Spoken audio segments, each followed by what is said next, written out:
Denny, how you doing, man? You son of a bitch! I'm in.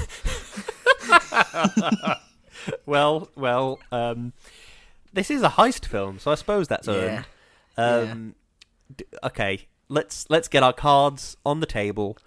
Oh, What did you think of this film? Did you like it? Did you hate it? Did you? In fact, no. Hang on. We've got to do bullshit first, haven't we? fucking hell, Lewis! We'll wait, keep the tension up for a bit. I've only got so many bullet points to, pad this shit out. I don't want to give away the store before, I don't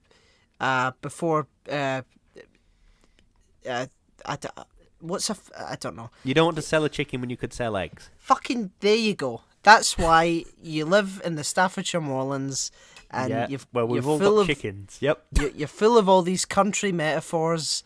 It's great. You say country metaphors. I live on an estate. You live in the country. With that said, I did have a friend at school that had lived on a small holding, and he'd have sandwiches, and we'd be like, "Oh, have you got any sandwiches?" And he'd say, "Oh, sausage." And we're like, "Oh, nice." And he'd say, "Yeah, it was from the pig that we butchered." They had a pig that they raised and then killed and butchered, which is a more sustainable way to do it, I guess. And I suppose it teaches your kids about the circle of life. But I'm mostly vegan anyway, so fucking hell, Mufasa, gee. Just got this image of my friend lying in his bed at the night, his face poking through the sheets, and his one of his parents is in the doorway with the light on behind them in the hallway. "You have forgotten who you are." Just talking to this cowering child in a bed. Oh, for fuck's sake! God. Wow, what a weird metaphor. But before we get into cards and gambling and yes, all that jazz, we have some bullshit to get through. Naturally. I've bought a trowel and some of those big gloves that Laura Dern wears in Jurassic Park. I've got some of them. I'm ready to go. I'm ready to get through the bullshit. Yeah, but no nose plugs because we're hardcore like that. The smell will do you some good. Aye, nothing. That's what people always say, isn't it? When farmers are spraying muck on the fields. So, it'll do you good, that smell, but it does smell like literal shit though. So yeah, will it do me that much good? I mean, it's like those people that when it's been really sunny for 2 weeks and it starts getting cloudy and you get these fucking nutballs that are like, "Oh, we need this. We need a good washout," and you're just like, "What the fuck are you talking about? We don't need it. What you say?" No, I know what you mean. It's if you don't get water, if you don't got a watering can. Here's a weird tidbit about Lewis Brindley. When I was a kid, I fell down some steps and I broke my foot, a little tiny toe bone on my foot. And now, whenever it's about to thunderstorm, that leg aches. You just reminded me by mentioning thunderstorms. So I have the ability to predict the weather in about 10 minutes if it's thunder. Well, it's a tiny superpower I have. Well, I mean, I think everyone has the ability to do that by killing a blue beetle. So, I'm sorry, what? Killing a blue beetle? Did you not get that when you were younger? No. If you killed Quite a beetle? frankly, Danny, this sounds like the ravings of a madman. What the fuck are you talking about? No, see, you kill the beetle and then you smear its innards over a piece of paper and hold it up to the sky, and then if they turn purple... No, I was told, I tried to step on a beetle when I was really young, and my mum stopped me, and she was like, "What are you doing? It'll rain." I'm like, "What?" Oh, okay. She's like, "It'll start raining if you do that. What are you doing?" And I'm like, "Oh, okay." And now, just to ruin her day, I step on as many beetles. You're never allowed in the bug house at the zoo again. Yeah. You just went in and leapt into a tank and started stomping. I should do a bullshit segment on just the little aphorisms that my mum has. There are so many that would just... I'll tell you one, and I will not explain it, and we'll move on, right? Oh, it's like putting knickers in a late train. Putting knickers on a late train, as in a train that hasn't arrived at the station on time? Oh, well, that'll put knickers on a late train. That's right. that's a sentence that my mum would say, and everyone Lovely looks stuff. at her as if she's speaking gibberish. It's it makes no sense. So one day I will do a bullshit segment on all these little aphorisms, and you can try and guess Good stuff. what they mean. Because I don't know what they mean. So that sort of reminds me of something I was thinking about earlier about like all those things that like your parents and your grandparents told you, oh no, you can't do such and such because it's rude. But then looking back, it doesn't make any sense at all. There are two that stuck out in my mind. When I was a kid, I used to, this used to be a big problem. I used to eat with my elbows raised, which is apparently a problem. They weren't like up around my ears. I think I was just had my arms up so I could reach the plate better. And every time it happened, they'd be like, "Oh, don't eat like that. Don't eat with your elbows up. That's so rude." And I was like, God. Is that a manner? Is that an etiquette thing? You have to have your elbows down by your side. The other one that got me was you did you ever do drama festivals when you were a kid, Dan? Yeah, I did. Yeah. I did a fair share of a few of them, and there was this one piece that I did, and my mum told me, "Oh, type it up, put some like little pictures on it, and then print it out." Because I remember you had to take one to give to the person that was, what's the word, judging you, so that they know you hadn't forgotten your words or whatever, because they would have it in front of them. Yeah. And I remember I'd done this, and I'd typed it up in red, because it was, I forget what the poem was about, but I decided that red was a good colour for the text to be. And I remember my mum said to me, "Oh no, yeah, it's very rude to write someone a letter in red ink." And I remember looking at her and saying, "Why?" She went, "It just is. It's just rude to write someone a letter in red ink." What? I remember thinking it was weird at the time, and thinking maybe it was just something she'd made up in the moment. And then a couple of weeks later, the head teacher at my primary school mentioned it in an assembly, that it was rude to write someone a letter in red ink. Oh my God. And I remember thinking, what the fuck is going on with my life? Listen, it's just such a random thing. Have you ever heard this? No, but before we even continue, I've got to say, I'm binning what I had for the bullshit, and we can just do this. Look, I'm spinning the wheel, right? We can just talk about weird fucking rude things that parents would say. Red ink? Why is that rude? Is that because the teachers mark in red ink, maybe? I don't know. I always presumed it was because red is the colour of blood, but I never got any further than that in my presumption. Because if you wrote someone a letter with blood, the blood would oxidise and turn brown. So you wouldn't actually... the letter would be brown by the time it got to the recipient, unless you just used your blood and then immediately handed it to the person. Do you know what? Even then, the first few words would surely be brown. Wow. I don't know. It's such a bizarre thing. That is really weird. Yeah, I can't think of any other bits and bobs. There's the only other one that springs to mind is putting new shoes on a table. Have you ever heard of this? No. Yeah, new shoes. After you take them out of the box, you can't put them on the table. I think that was a rudeness thing, but it might have also been a bad luck thing. That you can't put them on a table because it'll cause bad luck. Yeah, like an umbrella being opened inside. Yes, but of course, the thing about opening an umbrella outside is where you need an umbrella for. Yeah. So you're going out into the rain and getting rained on in order to avoid bad luck, such as being rained on your way to an important meeting or something. Yeah, I mean, I don't consider myself like a sort of teacher about life or anything like that, but I'll do it this once, okay? See if someone tells you something, kids, and you ask why, and their answer is, it just is. You can safely assume that they're talking out their fucking arse, okay? Yeah. If someone says it just is, they might have just made it up then. Yeah. So maybe do a little bit more research before you take that as God. Why are you kicking that giraffe to death? Because you just have to. Whenever you see a giraffe, you just have to. It's good to. It's bad luck not to. Why? It just is. It just is.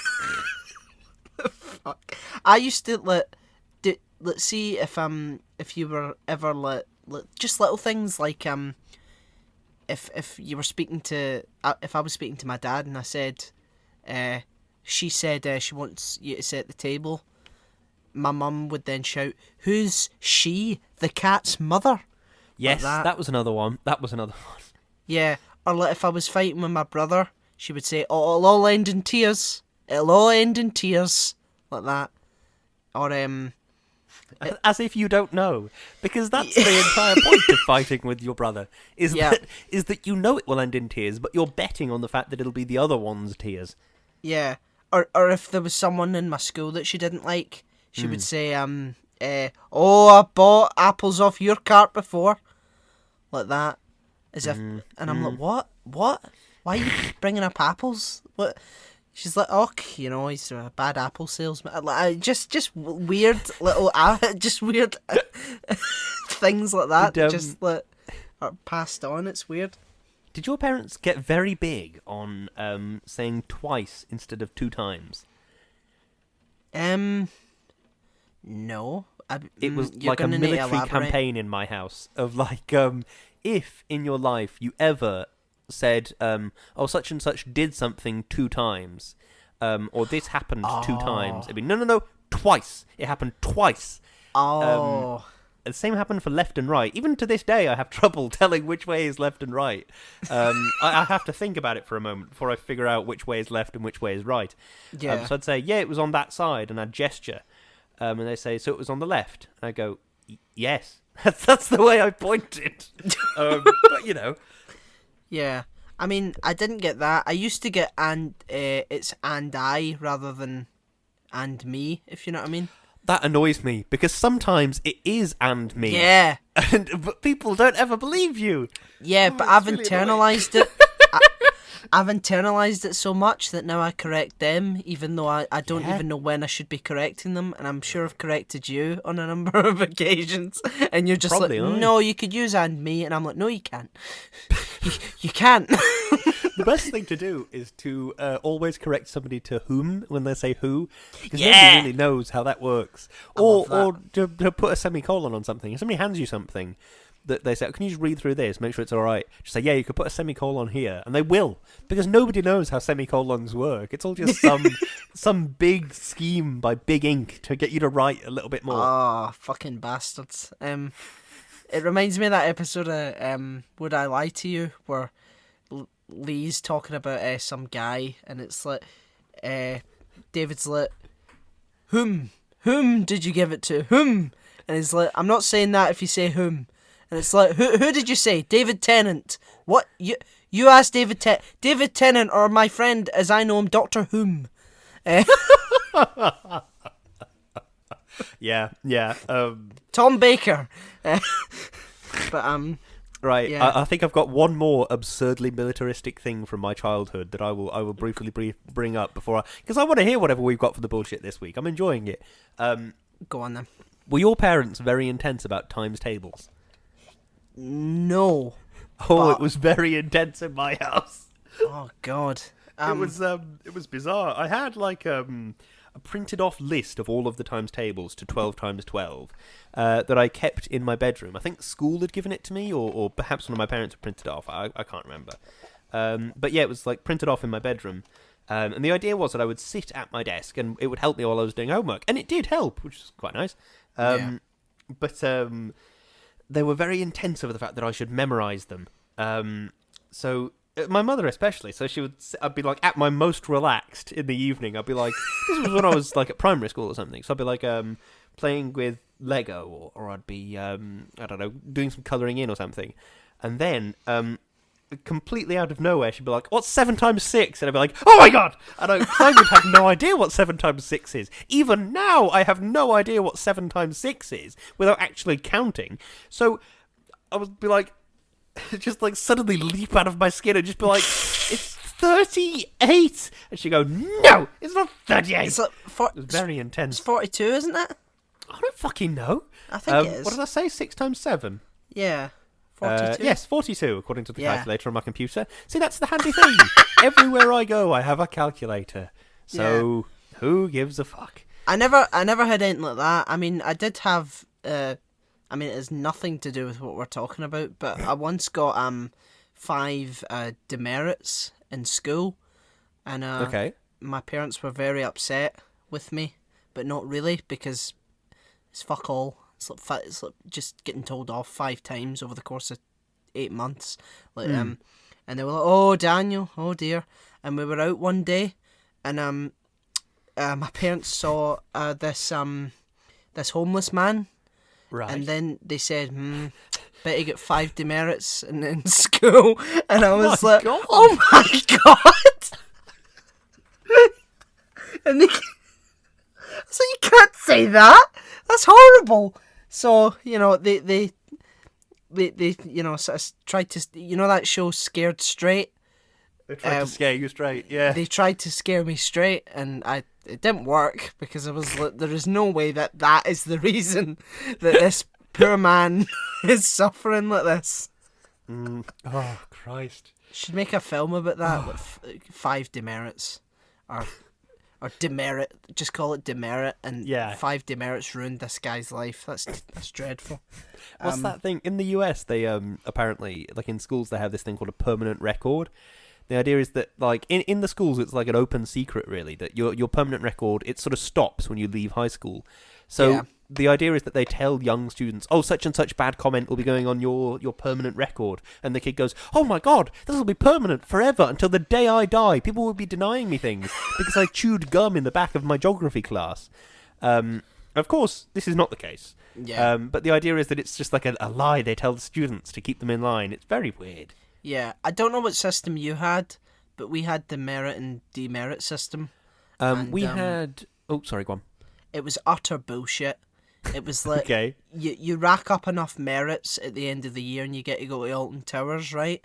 But none of the... Alton Towers is quite close to me. Yeah, but sorry, go on. Yeah, but none of the teachers would give out merits. You would only be given demerits because they were all fucking nutcases that hated kid. It was so strange. I don't think I ever got a merit when I was at school. Or I rarely ever did. It must have been like, oh, you turned up today without stabbing someone. Well done. Here's a merit. Our system was not very reward focused, which was its failing. It did change just as I was leaving, which sort of immediately there was like massive improvements in the school. So it's like, well, maybe you should have done this all along, but no. But yeah, as I was in school, there was like house points and bad comments, basically. So you got I don't know, I think it was increments of 5 house points for, I don't know, doing a certain piece of work exceptionally well or whatever it was. And, sometimes you'd get them, sometimes you wouldn't. Teachers would try to use them as an incentive, but because we knew that, like, oh yeah, I've got 1 million house points and it doesn't mean anything. So it never really worked as an incentive. You never really got anything. So it sort of was there. The bad comments, I got 1 bad comment in my school life. 1. I was in a citizenship class. That's a citizenship class, which taught me to be a good citizen. Wow, that sounds really dystopic.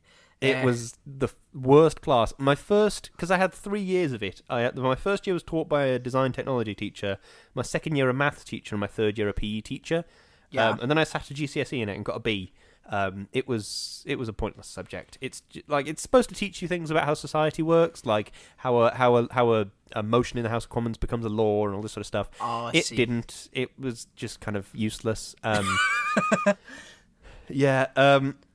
But yeah, I was in it was my first year. It was year 9, so I would have been 13. I want to say 13 or 14, and somebody threw scissors at me, and I caught them, and the teacher caught it at the wrong moment and was like, "Are you throwing scissors around?" I was like, "No, I just caught them. Give me your planner. Give me your planner." And so I had a bad comment for scissors catching. Wow. Yeah. The punishment system was weirdly intense. Because they figured out that kids, what kids want is to not be at school. So they figured out that giving kids like exclusions or days off or whatever, that's not a punishment. That's a reward, if anything. Yeah. So what they did was, I think what it was if you got a certain number of bad comments or behaviour points. That was it. You had house points and behaviour points. So if you did something bad, you would get a behaviour point. And if you got a certain number of behaviour points, you would have a lunchtime detention. So you would go and sit in the classroom of the teacher that awarded the points to you that one particular lunchtime, and they would watch over you and make you do maths or whatever. And then if you got yet more behaviour points, you would do a house detention, which was Friday night for an hour. You had to sit in the school hall. And I think they were called house detentions because it was I think of the 5 days of the week, we had 4 school houses in our school. So I think Monday night would have been Manifold House, Tuesday night would have been whatever house, and that would have been how it went on. So you had to go to your house detention and sit there in the hall for an hour and do homework or whatever. And then if you didn't turn up to that, you got exclusions and all the rest of it. But the really bizarre one was that if you kept being a disturbing and violent person in class, you would get isolated. And this was like the very intense version where they had this little building on site that we all referred to as the bungalow because that was precisely what it was. And it was equally a first aid station and a behaviour centre, essentially. Right. So I used to go there and like take my medicine and then go and have lunch and all that rest of it. But in the sort of back rooms of this building, kids would be sort of sat at computers or sat at desks just working in complete silence. And there'd be like a member of staff supervising them, and if they said anything, be like, such as, shut up, be quiet, silence in this room. And you'd have to do however much isolation as was deemed necessary by administrative staff. Wow. So it was very intense, and then then beyond that it was exclusions and being kicked out of the school and all that sort of good stuff. Yeah, is there a difference between exclusion and expulsion? Probably not. Because I think they're both just incremental differences on the way to being expelled. I don't really know if there's much of a difference. Actually, looking at the words, expel and expulsion, they could be the same thing. Yeah, I mean, like exclusion and expulsion, like to be excluded and to be expelled. Like, are there really any? Because I used to think that exclusion was like not as bad as expelled, and expelled was like, wow, the final straw. Yeah, I think expelled is just leave this school and never come back, and expulsion is leave this school but come back in 3 days. I thought that was suspension. It might well be suspension. I was always fairly well behaved, so I'm afraid I'm not. Yeah, I'm not entirely sure. Yeah, fair enough. I was never suspended either. Go on. Have we got some time for some bullshit? Well, we could leave it to the end. You know. Go on then. Let's do a double bullshit. Yeah. Yeah, let's leave that one to the end. But let us know your childhood quirks and your quirky times. Yes. And, were you ever told this thing about red ink? Or was this something that was localised entirely to my town? Yeah. Because I've literally never heard it anywhere that isn't Stoke. So I will genuinely be curious. Could be one out there, Lewis. You never know. Could be. But we will speak to you next time. Well, with that unintentional bullshit out the way, let's get on to what we're talking about. Indeed. We are discussing Ocean's 11. And it was written by Ted Griffin, and it's based on the 1960 version. This is the 2001 version, obviously. And it was directed by Steven Soderbergh and is starring George Clooney, Brad Pitt, Matt Damon, Don Cheadle, Julia Roberts, Andy Garcia, and other people. So, there you go. Indeed. Do you have an opening statement? I do. It's kind of the ultimate heist film. I really like this movie. I genuinely find a lot of enjoyment in watching it. Do you have an opening statement? I do indeed. One of the few successful remakes. It's fast-paced, fresh, witty, and keeps you on your toes. Even though it can be considered a cheap thrill, the twist still shocked me. Indeed. So there you go. I've got like one big point and several small points. So do you want to do a big point and then some little dessert points? Or do you want to do some startery appetizer points and then the big point? Fuck's sake, Lewis, you're getting me hungry now. Just go with the big point first. Okay. In fact, no, appetizers first. Let's lead into it, you know. Okay. Andy Garcia is very good in this film. He is, and he plays Teddy Benedict. Terry Benedict, yeah, he plays Terry. Yeah, plays a big piece of shit very well. Not sure what he's like in real life, but he's very good at playing a big dickhead. So I love his quietness until he's pushed to the point where he can't hold in his rage any longer. He's really quiet, just sort of a guy. Yeah. Yeah. Exactly. So I agree with that. The Jack Geller makes an appearance in this.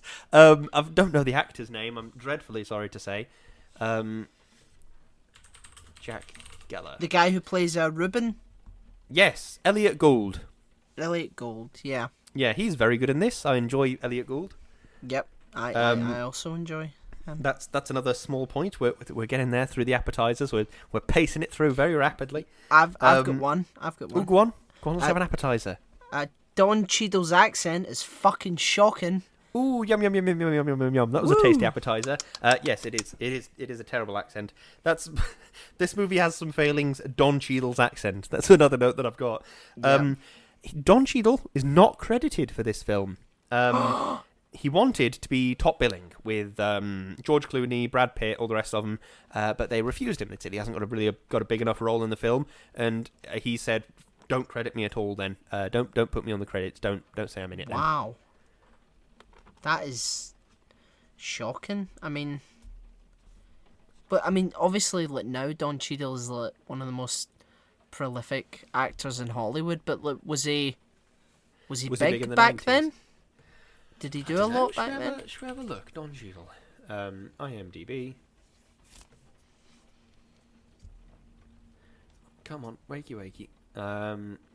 He was big. He did apparently known for section on IMDb. He did a film in 2004 called Crash, and a film in 2004 called Hotel Rwanda, which we had to watch for history. And he did a film in 2008 called Traitor. So, if those were his big films in the sort of mid 2000s, maybe he was very big in the early 2000s. I'm not sure. Maybe. Oh, he's been doing stuff for quite a while. His first thing was in 1984. His first named role was in 1986. Mm-hmm. And he does do a number of things here. Just as these appear to be fairly small things. Like he was in Fresh Prince of Bel-Air for one episode. He was in a TV show called China Beach for one episode. Little things like that. So it did appear to be fairly big at the time. Yeah. Yeah. Oh, fair enough. Well, I don't know why they did refuse that. You know. It's kind of weird, but I can't get over that accent. I heard the it accent's and I was terrible. like, oh my god, Don, what are you doing? You're a great actor. Don Why Cheadle, where are you supposed to be, Rob? just know your limits, man? Like, just accept that you cannot do. I mean, what I did like is that they got a lot of the aphorisms right. You know, with Barney Rubble. Yeah. Yeah, Barney Rubble. Because a lot of times, like, Americans will just fucking say, "Oh, governor," like that. Just absolutely go full. Yeah. Peggy Mitchell, you know. It was sort of written quite well, but the delivery was a little poor. It's quite strange, really, because Don Cheadle, you'd expect him to go to like a dialect coach and say, "Can you teach me to do this, please?" Yeah, or just get an English actor to do it. You know. True. There are plenty of skilled English actors. Yeah, exactly. But this is a bigger point now. We're getting into the. Okay, I've got a little quick appetizer. Go on, then. Rusty eating constantly as a quirk wears thin very quickly. It's sort of a nice thing. It's Rusty kind of being a Brad Pitt. yes. It's quite. I wrote that as well.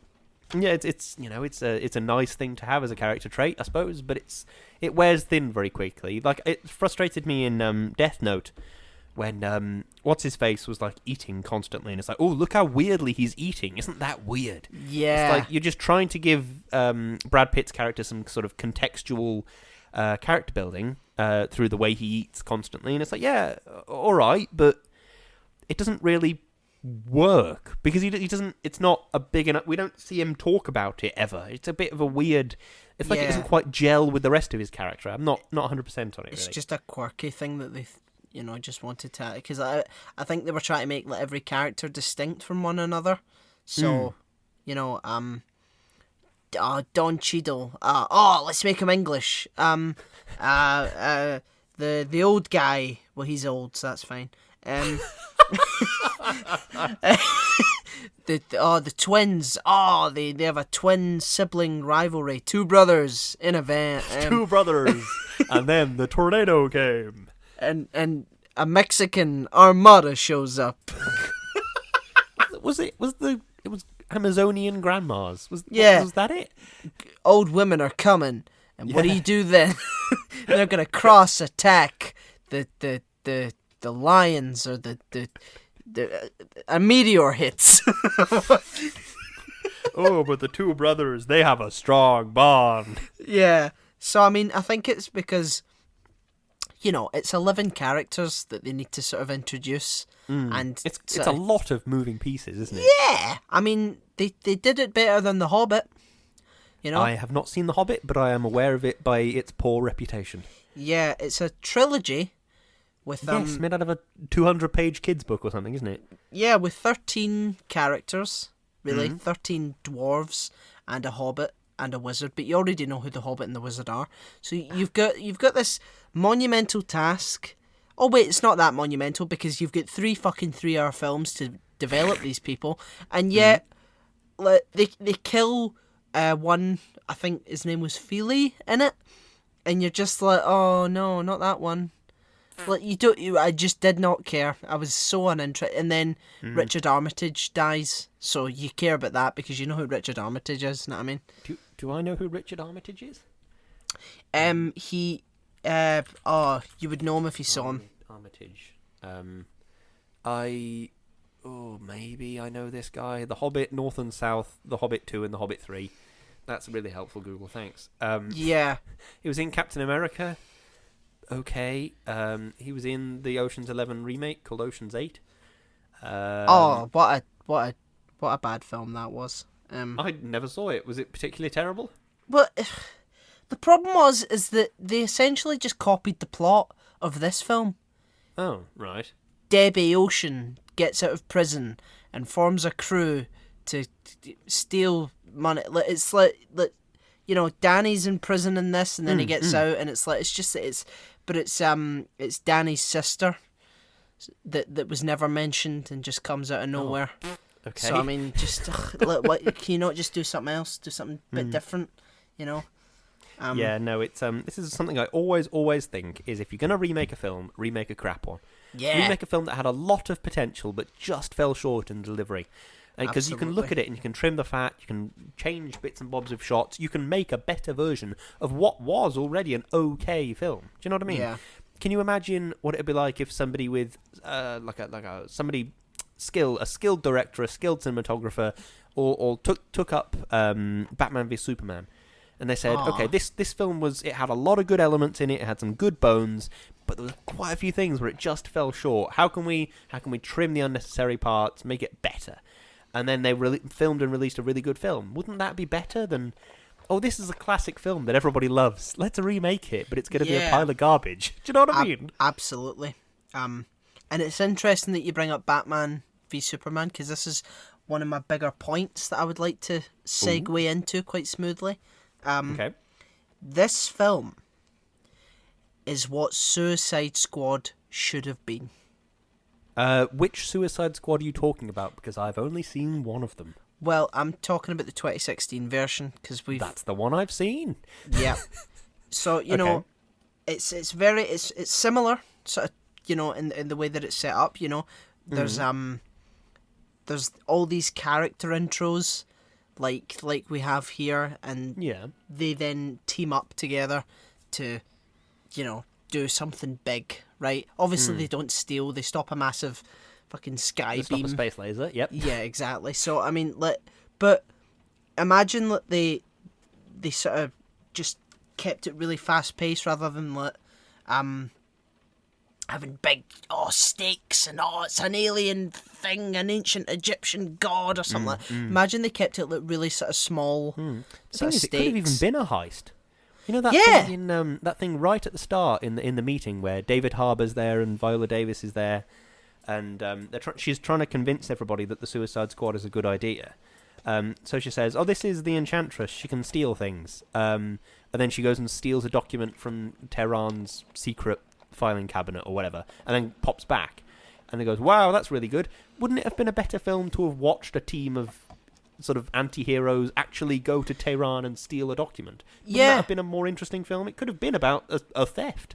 Absolutely. And even then, this film it makes better use of its characters that are used for Asian representation as well, because you Yeah. actually get to see the skills of its one and only Asian character, whereas in Suicide Squad it's like, this is Katana.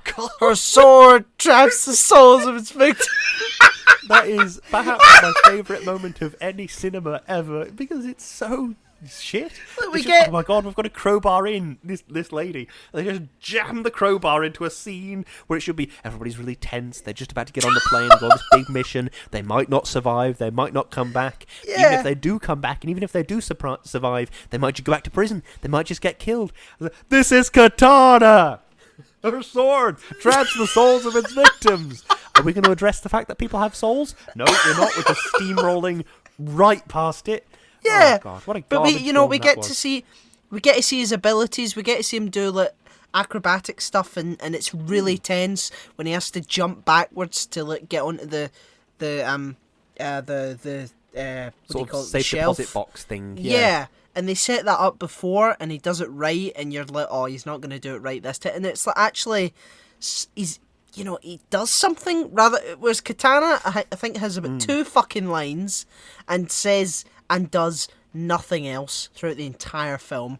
It's so unbelievable. I mean, it's not exactly like Suicide Squad because But I it's understand fucking what you mean, better, yeah. but like, it's it could have done something like that. It's no, you're right. It's I do. There's one thing that Chloe and I say every time we watch the film is that it's not the characters perhaps didn't deserve equal shares of the $160 million because Yeah. they didn't really all do a similar amount of work. For example, Matt Damon probably did a lot more than Frank. Frank didn't really do much. What's his name did a lot? Old guy, Saul. Yeah, I don't Saul. even think we learn his surname, but yeah, Yeah. Saul. He did a lot of stuff in this film of like running around, being in the casino, being in character. This old man with stomach ulcers that he's struggling to keep a handle on had to like zip line down an elevator shaft with a big bag and tactical equipment on him. Yeah. Do you know what I mean? The That's the twins did fuck all. like, yeah. Also, we need a driver. Do we? The twins are kind of just there. Yeah, I mean the pinch as well. That was a bit of an ex machina. I mean, It was a bit, yeah. Is that an actual thing? Yeah. Well, I mean, that specific thing, no, I don't think so. But in theory, yes. Because didn't they there use is an that? electromagnetic pulse before a nuclear bomb goes off, and I would imagine it's possible to create such a device. Didn't they use that in a what's it called? Civil The Dark War. Knight. Oh, Didn't Zemo use it in they? Civil War to turn off? Christ, it's been so fucking long since I've seen that film. Maybe. I thought he did. You might be right, Cocker. I've genuinely got absolutely no idea. I can't. They sort of kind of address it in The Dark Knight, the Frank Miller comic book. A big nuclear bomb goes off in Cuba or something, doesn't it? And then Bruce Wayne's like, Yeah. "Oh, bloody hell, Clark! You let them blow the nuclear bomb up, you big dickhead." Bloody hell, Clark. Bloody hell, Clark! Yeah, because I remember there's that bit where Alfred and Robin is like, "Oh, my watch died because the battery has been like destroyed or whatever. The electronics have been destroyed." Yeah. By the pulse, and he goes, "Oh, bloody electronics," and then he gets his pocket watch out that's like manually wound. So I remember that's the only reason I remember it is because of an offhand joke about watches. So yeah, I think it is a scientific phenomenon. I don't know that it has ever been done in the way we see in the film, but I would imagine it's possible, but I have no idea. Yeah. No, fair enough. Got any other big meaty juicy points to talk about? Oh yeah. Listen, just fucking call me Lazarus, okay? Okay. Right. You bringing Whoa. something back from the dead? Is that how the story goes? Yeah. Okay. Oh, you're gonna love this. Welcome to the Intergalactic Heist Plan segment. Yay, this Whoa. segment. Yeah. Remember this shit? Okay, Lewis.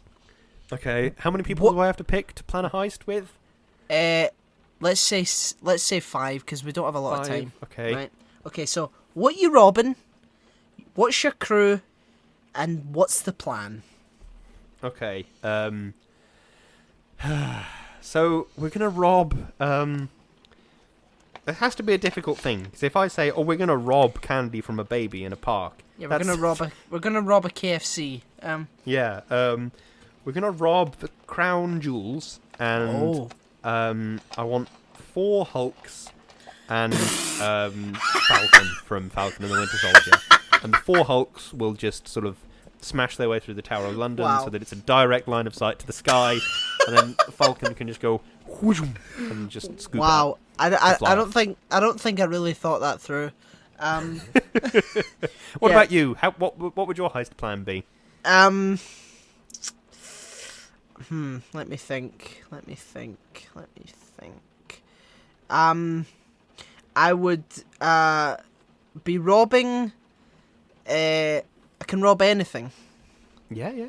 Yeah. Okay. Interesting. I would be robbing.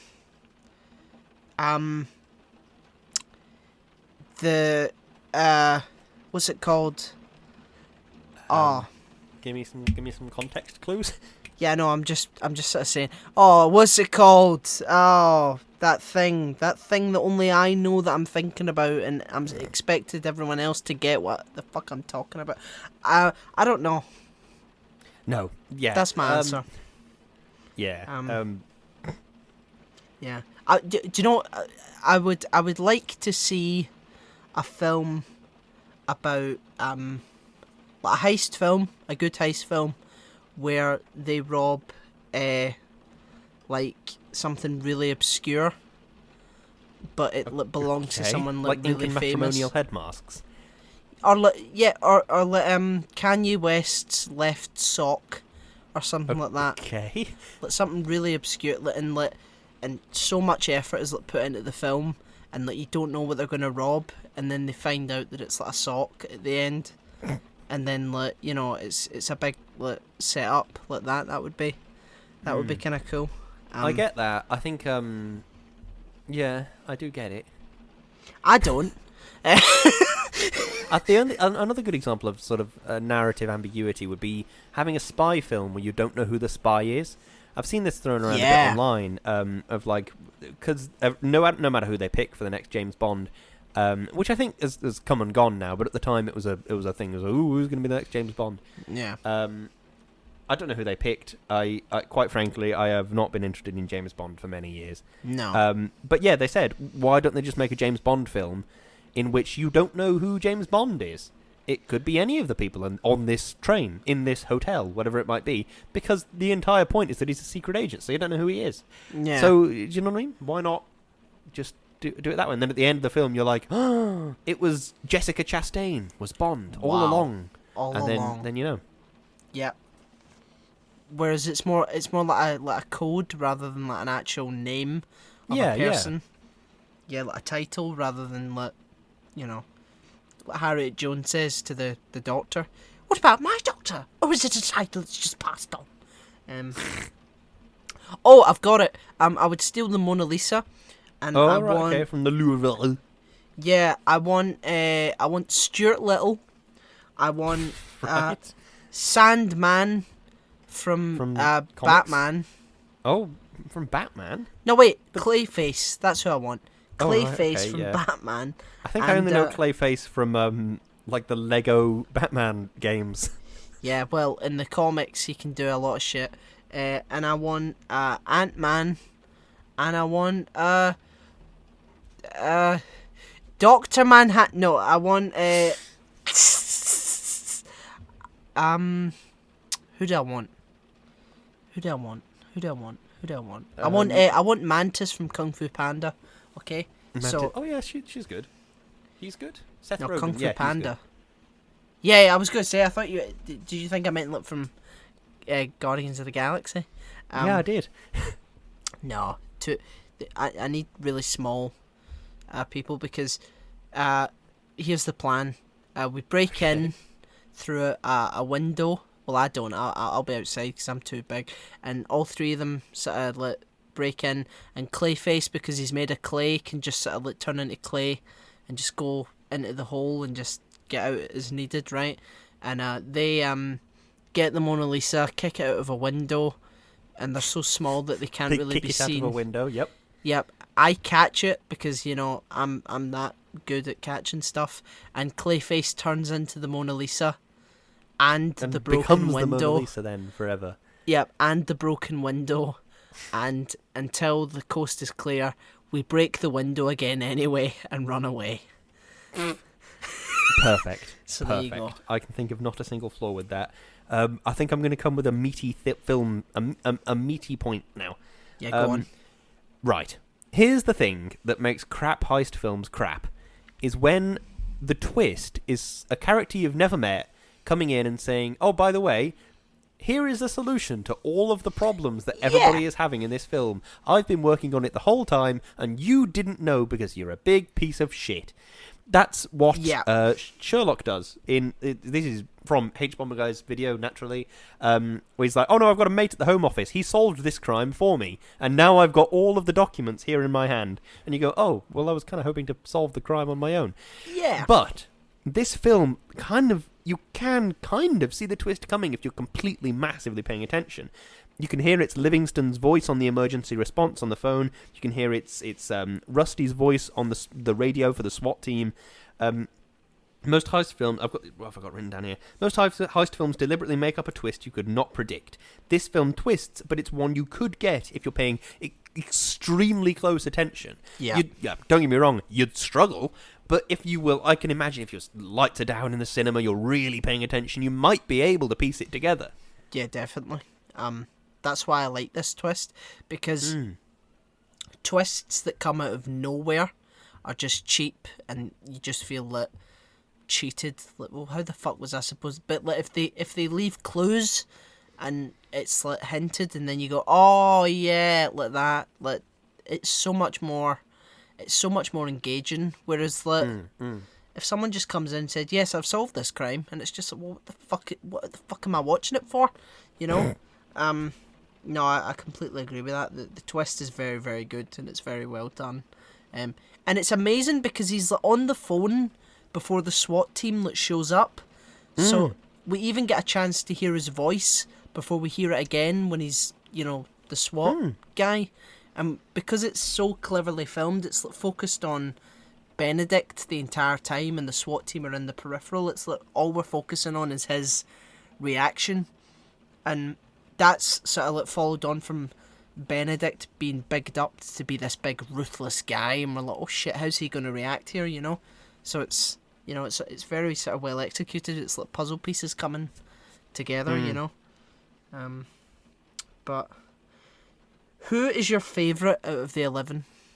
I've got a bit of a soft spot for Saul. He's good. Yeah, he's good. Yeah. What about you?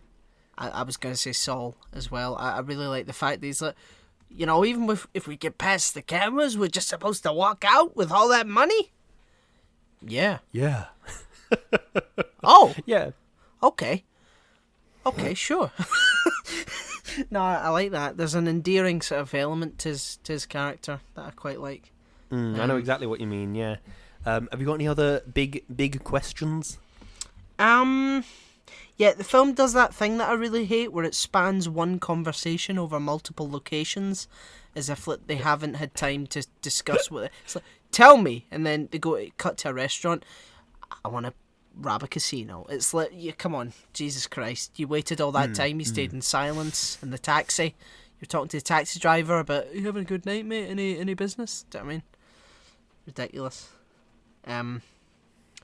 Yeah, I think... I know you're not a fan of that, but I genuinely think this is perhaps the ultimate heist film. It's very well made. Even if you aren't a fan of the genre, I think it's sort of it's a good example of what the genre can be. Yeah. I do hate how nothing goes wrong, really.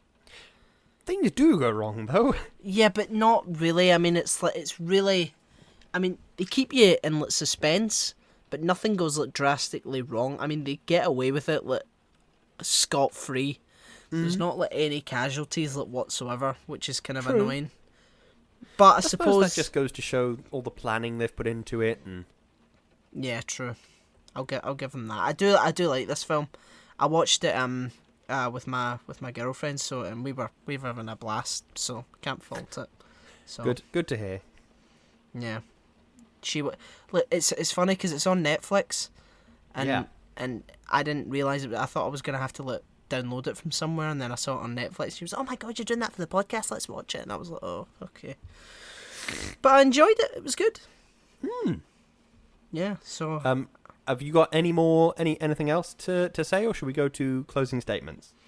I don't have anything else to say, but I would like to request that we do the closing statements and the shilling in a sort of heist setup voice. Right. Okay. Okay. I'll edit in some music, right? Oh, listen to that. Okay. That's beautiful music. I can't believe you found it. Wow. It's lovely. I hope it's royalty-free music that you found from somewhere. Ooh. Don't ask. Okay. Go. Do you have the piece of paper in front of you? Yeah. Do you not have a closing statement? Oh Christ! Yeah. I thought we were doing chilling. Okay. So, this film was really good, and here's the plan. We have to think about how good the film is, we have to think about how good the setup is, we have to think about how good the payoff is, and then, if we're lucky, we come out on the other side with a really skillfully made heist film. Yeah, and in addition to that, this film is also really good in my opinion, and I think it's probably one of the best heist films I've ever seen, despite the fact that I've not seen many heist films. But here's where we get into the real shit, okay? We all have Linktrees, okay? Here are the Linktrees in order. I'm going to read them out. Pay close attention, because this could make or break us, okay? Yeah. Lewis's Linktree is linktr.ee/Lewis_Brindley. Mine's is /O'Hiram. And the podcast's is /Shouting into the Void. There you will find our socials, our Facebook, our Instagram, our YouTube. So get on there, find something you like, sit down with some popcorn and fucking watch it, you piece of shit, okay? And here we have a PayPal donate button. It's open for free of use. It's incredibly complex, not really, but just click away. And now I just sound as if I'm doing an ad, really. It's like oh, I sound as if I'm doing a shitty 80s commercial. But anyway, yeah, a PayPal donate button. So anything you can spare, anything at all, would be greatly appreciated. And now we move on to the most important aspect of the entire shilling process, my friends. Everybody make sure to pay attention. You've had some sandwiches, you've had a glass of whiskey, and now you're going to sit down and you're going to pay attention to everything that we say now. The Patreon. It's my inhaler. We want to thank our wonderful, wonderful patrons, as we do every single week. Chloe. Thank you. Darius. Thank you. Peter. Thank you. Aditya. Thank you. Richard. Thank you. Natalie. Thank you. And Dougie. Thank you, one and all. You let us make this podcast how we want to make it. And if we make it how we want to make it, then we'll be very rich by the end of it. Absolutely, even though we hate capitalism. Speaking of which, we also have merch on Teespring and we also have merch on Teespring and Redbubble. We sell loads of tacky shit, overpriced, that we don't even produce. So go on there, get yourself something nice, because Christmas is a-coming. And last, but certainly not least, we are partnered with an amazing company called Number 12 Crochet Avenue, and Lewis is going to say some wonderful things about them, all of which are true. Indeed. Number 12 Crochet Avenue is a wonderful company run by my wonderful wife, in which they crochet and they're very, very good at it. And if you'd like to bless your Instagram feed with a wonderful addition which will brighten your day any day of the week, you can go to Number 12 Crochet Avenue on Instagram and you can give them a look, give them a follow, do all that good stuff. You son of a bitch! I'm in. See how I brought that back? See how everything's I do, yeah. Cyclical narrative, just like Ocean's 11. Yeah, you know, when I watched this film, I thought, damn, we're not going to get to see the payoff of how Benedict reacts to them stealing from his casino. We'll probably have to watch Ocean's 12. Yeah, don't watch Ocean's 12. It's not very good. Oh, well, that was going to lead me into my point. You know, we didn't do the second bullshit, but we'll do it next time if you pay us and listen then. And it probably won't be as good. But yeah, folks, that was Ocean's 11. Am I right in saying that this is one of your favourite films, Lewis? This is one of my favourite films. I'd put it on my list. Yeah, this, Jurassic Park, Hot Fuzz. Yeah, very good films. Absolutely. Have we ever done Jurassic Park? No, we haven't. We should though. We should do Jurassic Park. Yeah, it's on the list. It absolutely is on the list somewhere. But speaking of lists and what's next, are you ready to announce the next film that we're doing, Lewis? I am. Woo! It's spinning, it's spinning, and it's stopped. We talked about it in the podcast. Well, not sort of, this version. No, we're doing The Suicide Squad. with, it's a film directed by James Gunn. Yeah. But yeah, it's a film, and we're going to talk about it. I haven't seen it yet. Well, just to make things clear, you may think that we're talking about Suicide Squad. No, we're talking about THE, The Suicide Squad. Okay, there are many others like it, but this is the one. It's like that Halloween film. Halloween? Yeah, but the original film was called Halloween, right? And then in 2018 they released another film that was meant to be like a soft sort of reboot, and it's called Halloween again. It's like, can you not just call it something else? Why do you you can't just put a "the" in front of it and it's like, haha, you thought that was shit? Well, this is shitter. I've heard that it's meant to be really good, directed by James Gunn, the Suicide Squad. So I don't know, but we'll find out next week.